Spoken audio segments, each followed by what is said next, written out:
მოგესალმებით, ჩვენ ვიმყოფებით ძირაგეულში, ქალბატონ ხათუნა ჭარბაძე გელოვანთან, რომელიც არის შეფმძარეული, დღესდღეობით მუშაობს ამბროლაუში ერთ-ერთ ცნობილ რესტორანში, ჩვენი პური და ღვინო და ჩვენის დღეს გვასწავლის ნამდვილ რაჭულ ტრადიციულ კერძებს, რომელიც არ მგონია უმრავლესობას გაგებული გქონდეთ. ქალბატონ ხათუნა, რო გითხრათ ჯერ რა კერძებს გვასწავლით და თან ერთად მოვამზადოთ. კი ბატონო, ჩვენ ვაკეთებთ ახლა ყვახიწელას, ანუ გოგრის ყვახის ფხალს, ვაკეთებთ გულსარც ყვახის გულისგან, ვაკეთებთ შინდის ფიფინას, ფუშრუქს და ვაკეთებთ დესერტს.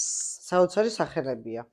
სახელებით დავინტერესდით. დავიწყოთ მაშინ. ამიტომ ჯერ რადგანაც დრო სჭირდება რაჭულ ნუგბარს დესერტს, ჯერ დავიწყოთ რაჭული ნუგბარიდან და გავაგრძელოთ შემდეგ თქვენ როგორც გვეტყვით. ხო, იმიტომ რომ ეს მე თუ რამე შემიძლია დაგეხმარებით.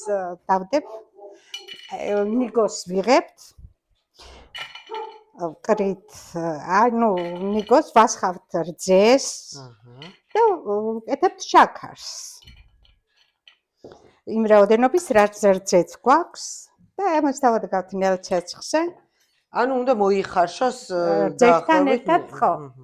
და შაქართან ერთად ვუმატებთ იმ რაოდენობის ნიგოზის ნახევარი მიდის რძე და ნახევარი ასევე შაქარი. ანუ რა რაოდენობაც გვაქვს ნიგოზი, იმის ნახევარი რძე და შაქარი. კი ბატონო და აი ამას ახლა დავდგავთ ნელ ცეცხლზე და როდესაც ჩაით უთქება რა. დამთავრდება ჩაშრება რძე, ჩვენი ნუგბარიც მზად არის, ამიტომ სხვა კერძებთან გასაკეთებლად დაველოდოთ მერე მის დამზადებას. ქალბატონო ხათუნა, თან უნდა მოგვიყვეთ აუცილებლად ესეთი უცნაური და ტრადიციული კერძები, თქვენ საიდან ისწავლეთ? დასრულთად განვითარების ცენტრში დავიყავი კულინარიის ტრენერი, ამის საჭიროებისთვის მოვიარე რაჭის ზემოხსოფლები და თითოეულ მოსახლეს მართლაც მოხუცებს ხდებოდი ხოლმე და საინტერესოა და ძველ რეცეპტებს აგროვებთ. ვაგროვებთ ძველ რეცეპტებს. კი ბატონო. ეხლა ყვახიწელას ჩვენ წინაპრები, რადგანაც ახლა ჩვენ გვაქვს ჩირის საშრობები და ყველაფერი ის ხილის ძველად დათლიდნენ ამ ყვახს, შემოუსვლელ ყვახს და გაფენდნენ მზეზე და ეძახდნენ ყვახიწელას და რატომ ეხლა ამას სპირალისებურად ჭრიდნენ და ესე დახვეული, მერე დაალბობდნენ ცხელ წყალს დაასხავდნენ და კაზმოდნენ ნიგოსა და ძმარში. როგორც ფხალი, ხო? როგორც ფხალი, ხო, ზამთრის დიდთოვლობა მოგეხსენებათ რაჭას ახასიათებს. ეს ენერგიის წყაროა და ამიტომ ყველა საკვებს, რომელიც ვიტამინებით შედგებოდა, ჩვენი წინაპრები ამზადებდნენ და ირთმევდნენ ზამთრის გაუსაძლეს პირობებს. რავი, ცოტა რთული გასაკეთებელია და აი ესე სპირალისებურად ითლებოდა ეს გოგრა. მე ხა ცოტა მიჭირს ჩემი ხელიდან გამომდინარე. ხომ არ დაგეხმაროთ, მაგრამ ხო, აი ესე. ხო, ეხლა მე ვერ ვაკეთებ კარგად, როგორც ახლა ჩვენ წინაპრები, იმიტომ რომ მე ჩირის აპარატში ვამზადებ ხოლმე ამ გოგრას, მაგრამ ეხლა ისეთი პერიოდია, გოგრა სულ არის ჩვენთან, ხო? ეხლაც და ეს არის კარგად, ანუ დაუმწიფებელი. დაუმწიფებელი. აი ესე სპირალისებურად ჩამოდებდნენ მავთულზე ან რაღაც რაც საშუალება იყო კანაპს გააბავდნენ და ღუმელის თავზე აშრობდნენ. ხო. აი ესეთი ფორმა ქონდა. ეს რო გამოშრებოდა, შეინახავდნენ ზამთრისთვის და მერე ზამთარში იყენებდნენ. ხო, შესანახათაც. ხო, უფრო მოდი შევკაზმოთ ახლა ჩვენ ეს უკვე. აქ გვაქვს გამზადებული, ის უბრალოდ ქალბატონ ხათუნა გვაჩვენა როგორ მზადდება, აქ გვაქვს ჩვენ უკვე გამზადებული მოხარშული გოგრა. დავკებოთ. ცოტა უბრალოდ მსუბუქად, ახლა ცოტა მედლია იმას დუღარის როას ხავ აღარ სჭირდება ის ბევრი წვალება რა. დაწურავ ჩვეულებრივად.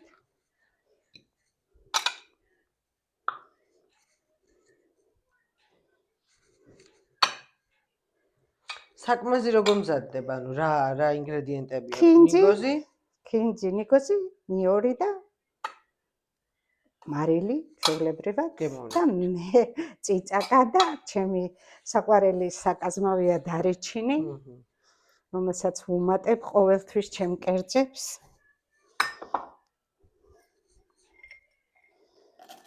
ესე საკმარისია, რადგანაც ცოტა წიწაკა, ძალიან მწარია, ვერაგი წიწაკა. ცოტა დარიჩინი და ქინძი, რა თქმა უნდა. ეხლა ზამთარში ხო არ გქონდათ ჩვენებს ყვანილი. ამიტომ და სუნელი ხმელები, ხო, ესეც ჩემი გამოყვანილი ჩემ სახლში. თქვენთან ამზადებთ სუნელს? ხო, სუნელს ამზადებ, ეხლა იმას ვიზავ ხოლმე. დავქვა, გავრეცხავ და ესე. დავინაყავთ როგორც? დავინაყავთ როგორც. კი ბატონო. დავინაყავთ და ჩვენ ყვახს, მოხარშულ ყვახს შევასავებთ დასუნელებული კაკლით. მიგზით. ქალბატონო ხათუნა, თქვენ მიხარით რომ ის სოფელ დავდიოდიო და ძველ რეცეპტებს ვაგროვებდიო. აი ძირითადად რა ჭველი ადამიანი რითი იკვებებოდა სანამ აი ესე თანამედროვდებოდა ჩვენი სამზარეულო? რა თქმა უნდა, იკვებებოდა როგორც ცხოველური საკვებით და ისე მცენარეული არის ახლა ესეთი ნიუკა არის, ჩვენ ლილია, ტყის ლილია და ბოტანიკური სახელია ნიუკა და ეძახიან დაჭრილას რა, იმას გაადრე გაზაფხულზე მიდიან ტყეში, იღებენ ამ ნიუკას ნორჩკლორტებს, დაყრიან, გაშლიან და იმას მერე ტყლაპით, ტყემლის ტყლაპით შეაზავებენ, ხო, და ეს არის ენერგიის დიდი წყარო ეს. ასევე იყო ქალაკო და დაჭრი ეს ყვახი წელაცაც, რა თქმა უნდა, აკეთებდნენ. მე კიდევ ერთი საოცარი კერძი ვიცი. კერძი არა, შავი ქლიავის ჩირი დამარინადებულ ნიგზის გულსართით.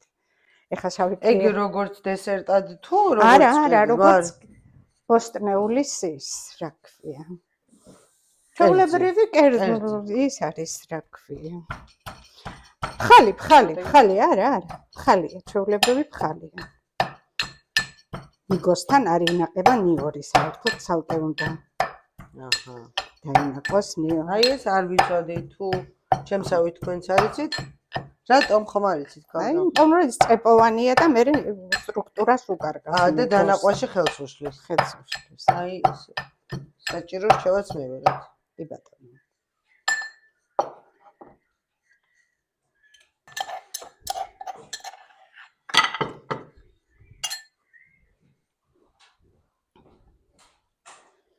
აი ესე სუბუქად აურევთ ამ გოგრას.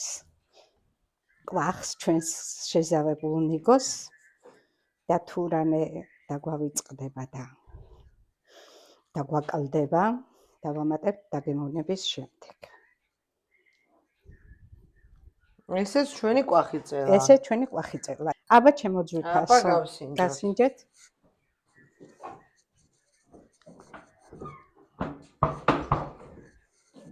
მე მგონი მარილის ნაკლებობა აქვს. მე არ მიყვარს ძალიან მარილი. ძალიან კარგი.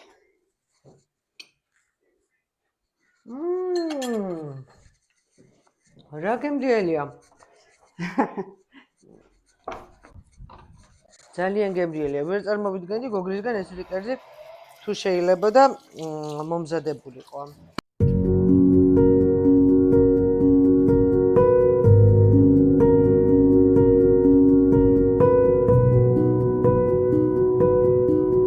ეხლა რას ვაკეთებ? ეხლა გავაკეთოთ ფუშრუკი, შინდის ფუშრუკი. აუ, რა კაი სახელი ქვია, ძალიან მომწონს. დამბალი შინდის კერკი, რატოლები ვეძახით კერკი.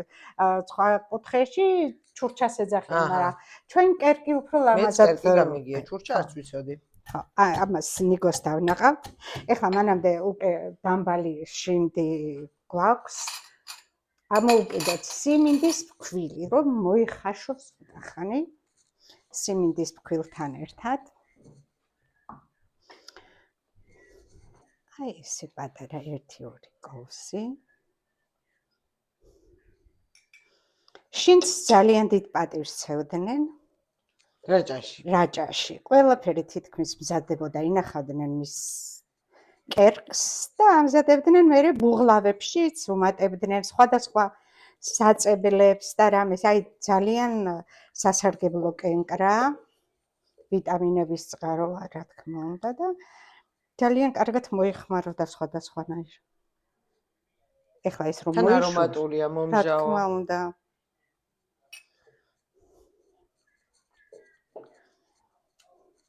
სანამ ჩვენი სიმინდის ფქვილიანი შინდი მოიშუშება, ჩვენ გავამზადოთ მისი საკაზმავები.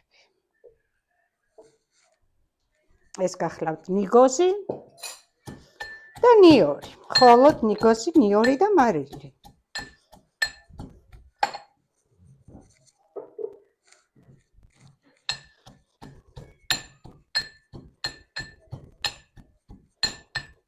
აი რა კონსისტენცია უნდა ქონდეს ქალბატონო ხათუნა მსხვილად უნდა იყოს აი არა ხო ამას თქვენ გემოვნებაზეა როგორ გიყვარს თუ გნებავთ ძალიან წმინდად დანაყავთ თუ გნებავთ უფრო მსხვილადაც თუ ოდნავ შეგხვდება ნიგზის ხო ეს სტრუქტურა ისეს მე მიყვარს საერთოდ განამატები ოდნავ დავუმატოთ წიწაკა დავუმატოთ ქინძი და აქაც ვამატებ ნიგზიანებში ყოველთვის დარეჩინს.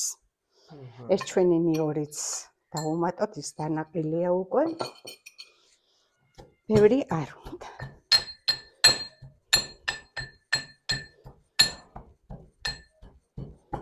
ამ ნაზავს გადაურევთ შინთან ერთად მოხაშულს უკვე. და სულ ეს არის. სულ ეს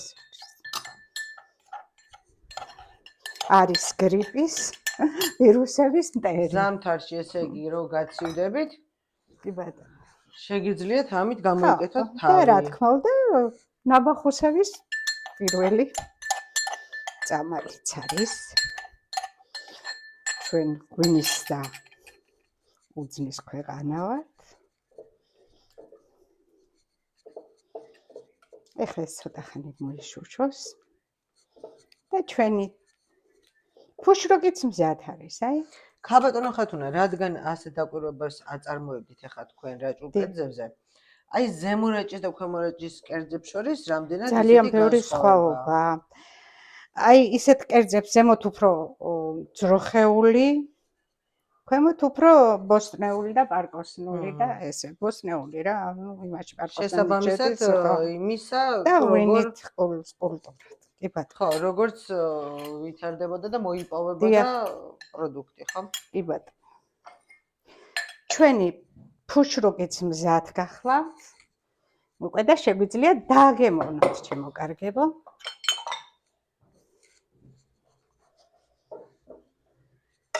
ოღონდ მარილი, რა თქმა უნდა, არ ეს მარილი გემოვნებით. ჩემი გემოვნებით მირთვით. ცოტა გაგრილებას დაველოდოთ. კი ბატონო. აი მე რა სასიამოვნო არომატი აქვს. მომჟავა მოტკბილო არის.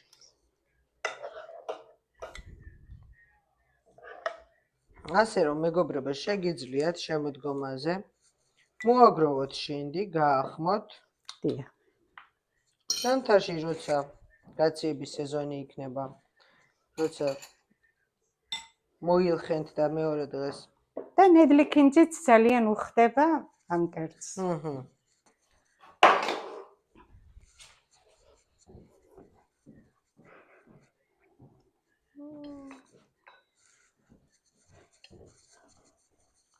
ძალიან გემრიელია.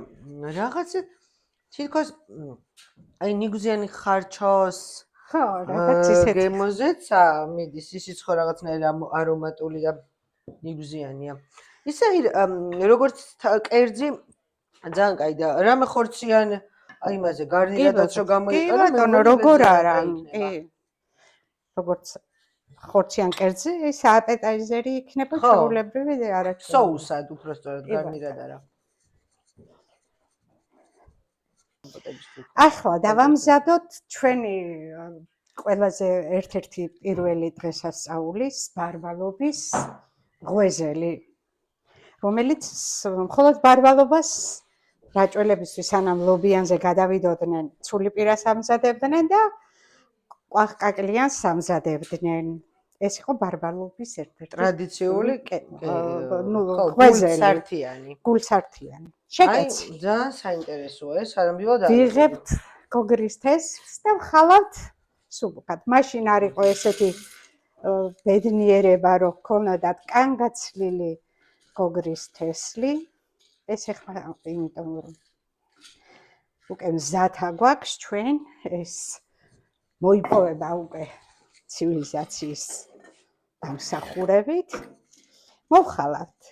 ოდნავ და ძალიანაც არა.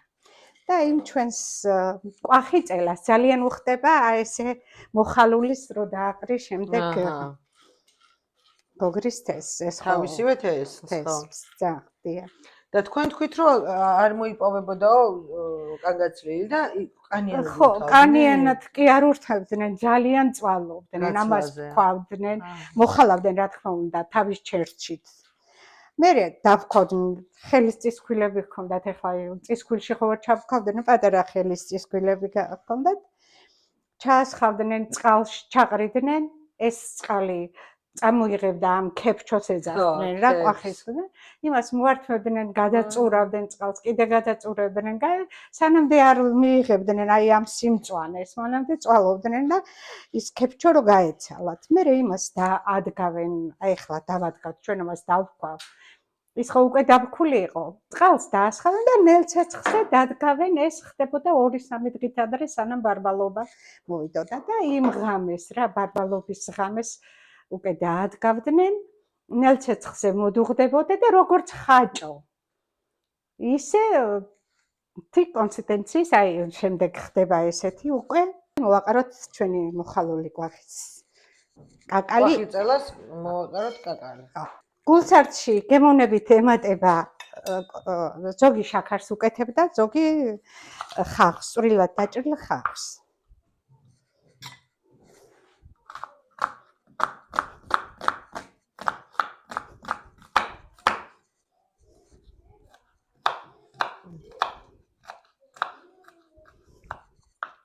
კიდევ რა იყო ბარბარობის აი ტრადიციული სამარხო პროდუქტი, რა სამარხო, რასაც აკეთებდნენ, გამხარი ხალი აჟიშინდის ფუშრუხსაც მიართმევდნენ თავის ოჯახის წევრებს, აი ეს დაჭრილას თიოშის.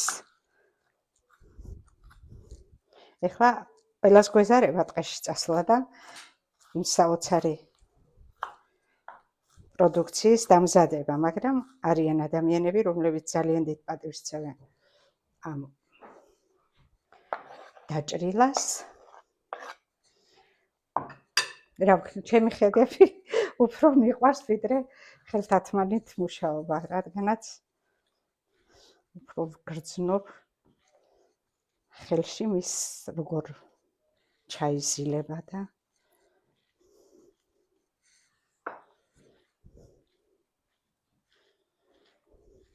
ქალბატონ ხათუნა, ამ გოგრის თესლს რამით ვაზავებთ? აი მხოლოდ ხახვით და მარილით. ამას არაფერი, ამას არ შეგიძლია მარტო მხოლოდ მარილით. იმ ხელა ზეთიანობა და ცხიმიანობა აქვს, რომ არაფრის დამატება არ ჭირდება და სამთელს არანთებდნენ ამ როდესაც გამოაცხობდნენ და წმინდა ბარბარეს მეოხეობას თხოვდნენ თავიანთი.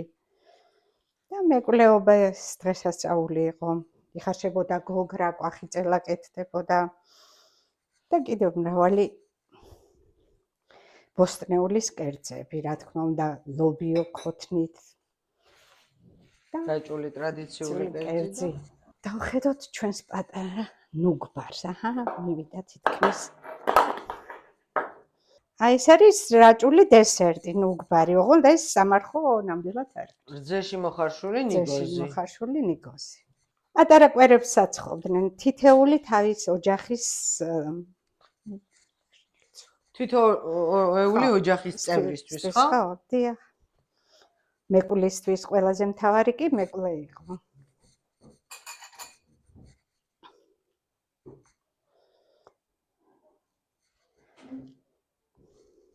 ვინც არის ის რაჭაში ახალ წლამდე ჯერ ბარბარობას არის მეკვლეობა. კი ბატონო. ეს არის ბარბარობის დღესასწაულზე მეკვლეობა.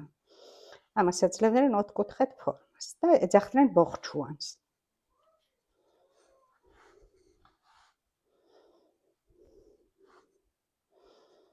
ესე პატარა ღვიძლები მზადდებოდა. ეს ღუმელში ცხება, ხო? როგორც მოვხდი. ღუმელში.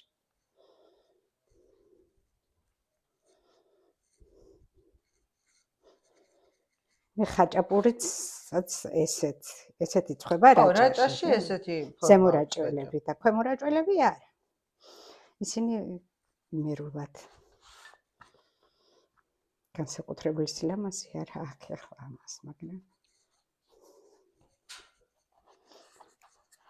ასე პატარა ღვიძლებით სასტუმროსაც ამზადებდნენ და ოჯახის წევრებისთვისაც ამზადებდნენ. აი, ქალბატონ ხათუნა, კიდევ იმას მინდა დაუბრუნდე, რომ მითხარით თავიდან ფიქრობდიო და სხვადასხვა სოფელში დავდი. აი, ყველაზე ისეთი კერძი, რაც ისე დაგამახსოვრდათ, რომ ჩემი გაკვირვება რამაც გამოიწვია, ის იყო ჯიკარი ცხურის ფაშვისგან დამზადებული კუპატი, რომელსაც ნაწლავებს ცხვარს რო დაკლავდნენ ამ ნაწლავებს გარეცხდნენ, რა თქმა უნდა. ფაშვიც დაჭრიდნენ, ფაშს ეძახიან კუჭს, რა თქმა უნდა და იმას დაჭრიდნენ, ამ ნაწლავებს შემოახვევდნენ გარედან, მისცემდნენ პატარა, აი, მრგვალ ფორმას, როგორც კუპატის ფორმაა რა. და ამას ხარშავდნენ. და ეს იყო ჯიკა იმათი, ეს უფრო ღების, მთის ღების, მთის რაჭის, ხო, ღები ხო ორად იყო, ერთი ზემოთ გონას მხარეს ცხოვრობდნენ, მაგრამ ზამთარში იქ არა, მაგრამ ზაფხულში კეთდებოდა ცხვარი იქ და მთის ღების საჭმელი იყო, ანუ ზემო ღების რა, სადაც იქ ხო იყო ძალიან ბევრი სოფლები სამწუხაროდ, დღეს მხოლოდ ღებია და გონაში მომთაბარეობ თორე ძალიან ბევრი სოფლები იყო. ნასოფლარად არის დღესდღეობით გადაკეთებული. ძალიან ბევრი, თევრეშო, რა ბევრი მახსოვს, ვით არის, რომ 40-მდე უბანი და სახელწოდება ყოფილა რა, იმ სოფლის, რომელიც დღესდღეობით აღარ არსებობს. და ძალიან გამიკვირდა ეს ჯიკა ნამდვილად არ გამიგია და არც მინახია და საინტერესო. კი, ეს ხავიწი და ეს ხავიწი ყველგან კეთდება თითქმის ფაში, აჭარაშიც ვიცი, სადაც მეძროხებას მესაქონლეობას ეწევიან, ბევრ კუთხეში არის მსგავსი, ნუ რაღაც პატარა ძალიან გავს რაჭული, მთის რაჭის კერძები, თათუშეთის, ხევსურეთის და აჭარის კერძებს. ანუ მაინც მთა საქართველოს მთა თითქმის კი ბატონო. ერთნაირად. ნუ ალბათ გამომდინარე იქიდან, ნუ რა პროდუქციაც კი მოიპოვებოდა. სადაც წარმოებდნენ და რაც მოიპოვებოდა იქ. ხო, აი ეს ხაჭოც, ოღონდ ხაჭოს მაგათ ჰქონდათ კასრებში დავარგებული დაპრესილი ხაჭო, რომელსაც მე ამოიღებდნენ, დაასხავდნენ დუღარ და წყალდასხმულას ეძახდნენ ამ ხაჭოს. ისინი დამბალ ხაჭოს ეძახიან და ჩვენები ეძახდნენ წყალდასხმულას. ესე პატარა ღვიძლები მზადდებოდა და მიართმევდნენ თავიანთ.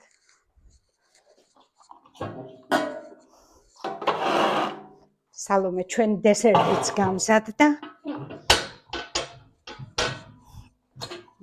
რა საინტერესოდ გამოიყურება. ცოტა შაქარი რო დადნა, მე მგონი რაღაცნაირად ძირზე კი ბატონო. გვარი რაჭული გოზინაკი აქვს განსხვავებული და ხო, დესერტი ჩურჩხელა როგორც ჰქონდათ კერები, იმისი რა ქვია. კვერები, თათარის კვერებს, ფელამუშის კვერებს ამზადებდნენ, ტყლაპებს ამზადებდნენ დესერტად. ის მიდიოდა. რაჭული დესერტი ის არის კიდევ რა ქვია, დესერტი ბიმბურა, რომელსაც აი მართლა საოცრად აკეთებენ. ეს არის გააღვივებენ ხორბალს ან სიმინდს, თავის ღივთან ერთად დაბქვავენ და იმით მოძელენ ცომს, კოტორს ეძახიან და აქვს ტკბილი გემო. ალაო ხო ტკბილია და ეტყობა ალაოს როგორც და ეს წხვება და არის ძალიან სასარგებლო. ბავშვები როგორც ბულკები ისე გვაჭმევდნენო იმ მოხუცმა ქალმა მითხრა ღებელმა ერთ-ერთმა რა. და არის საოცარი. მეც გავაკეთე სხვათა შორის წისქვილი მქონდა მეც და დავფქევი ჩემ თვითონ. არა და მე ვიძახდი რაჭველებს არა გვაქვს მრავალფეროვანი. არა ძალიან ეხლა ჩემი წიგნი რო ნახოთ ჩანაწერისთვის. ძალიან ბევრი რაჭული კერძებია. აკაკი წერეთელს რაჭველ ჭრებალოში ისეთი კერძი მიართვეს ქათმები ცეცხლი წაუგიდეს ჯერ გულსართი ძვლებიდან დაშალეს ის გულსართ შეკერეს მერე ეს და ეს ლამაზი ნარნარა ჭრებალოელი ქალბატონები რო შემოვიდნენ ხელში ცეცხლმოკიდებული ქათმები თუ აკაკი წერეთელი აღთვალებული დარჩა ულამაზესი რაჭველი ქალების და რაჭული ლამაზი კერძის ძველი კერძები აქ. აი ესენი სულ ამათ ვასწავლიდი ჩვენ ქალბატონებს წიწილა ბადაგის სოუში ესეც რაჭულია. ღებური აირანი, ბატის შაშხის შეჭამანდი, შეჭამადი მიწერია და შეჭამანდი უნდა იყოს. ქერის შეჭამადი, მარწყვისა და ეს უკვე ევროპულში გადავდივარ ხოლმე. ხაჭოს ფაფა